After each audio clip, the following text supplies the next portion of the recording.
My talk is a little bit different. I would like to talk about the physical environment that affects the social and organizational place in the domain of special places for people with dementia. I happen to design one of those facilities in St. Louis, and that's the major thrust of this talk. So when we take a look at the first thing that we pay attention to, we would like to try to create a non-institutional environment. We would like to create a residential environment, an environment that responds to the human scale. And by breaking down the building into small components, as you can see it here, we create the illusion that this is a little house in the neighborhood rather than an institution.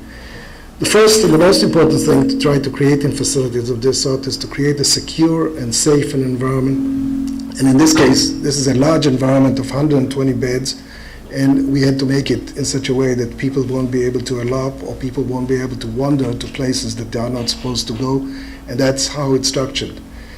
The second most important thing that we would like to radiate is obviously the attractive or the aesthetic attractiveness that we have here. The idea behind it that when it's attractive, it sends symbolic cues and messages to the people who interact with this place, the residents, their families, and of course the staff that works in this place.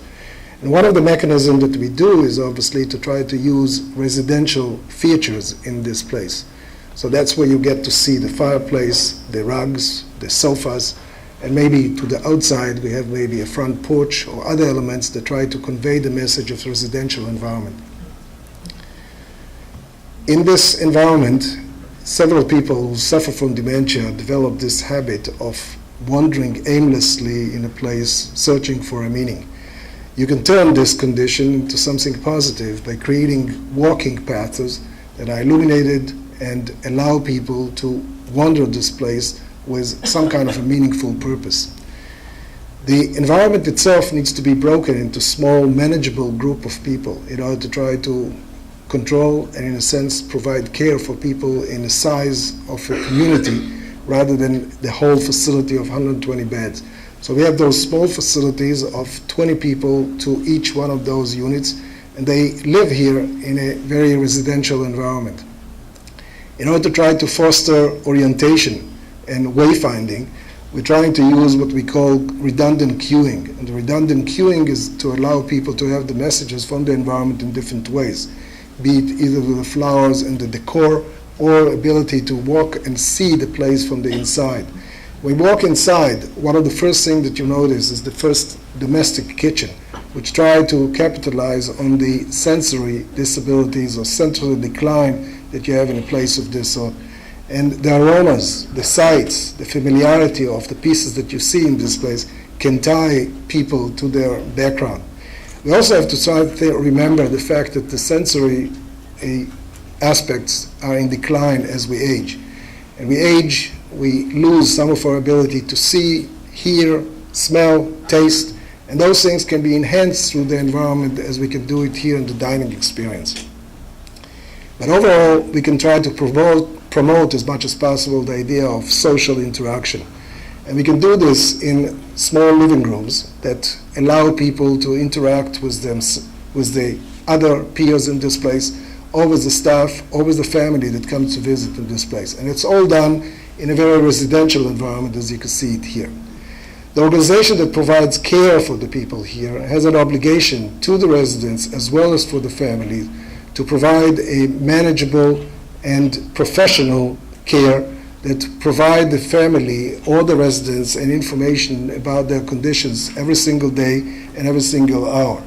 The staff that works at those places needs to be committed, needs to be responsible, needs to be empathic, and needs to be a flexible person that can, in a sense, respond to different situations and different conditions that happen as a result of this horrible disease that's called Alzheimer's. We also try to enhance the independence and autonomy of those people, and as you can see it here, we allow people to go in and out of the facility when the secure garden allows them to wander the place without trying to get into places that they shouldn't be in. And it's all done in such a way that they have a transition from the inside to the outside without going directly to the sun.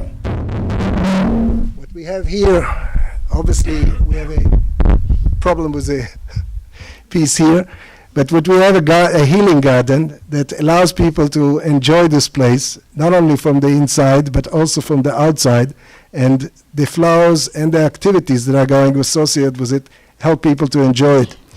We can have also the idea of the interior, which is based on a soft architecture. We have very short corridors that are illuminated with a reflective light, with colors that are muted, and with the idea that the whole architecture should be, rather than harsh, should be soft and comforting. The other aspect is in the rooms where the residents themselves live. And in this place, we need to highlight the personalization, that each one of those places is for a unique, special person, and allow them to bring their own furniture and their own mementos in order to try to make it their place. We enhance, by doing those things, also the idea of privacy. And privacy is a central aspect of living in places of this sort that are communal places. And in each one of those units, you find a private bathroom that enhance the idea of privacy and allow people to be in a place that is not necessarily intruded by different people who are coming from the outside. But the overall day is based on the notion of life richness. And we have all kinds of activities that are allowing people to enjoy this place and have a place for all kinds of activities in different size and different group size. And we try to promote those things as much as we can. The other aspect that we try to do is to try to create familiarity and ties to the past. And we have this ice cream parlor that try to create some sense of where those people used to be in the past in the community and try as much as possible to promote the idea of connection to the past. Thank you.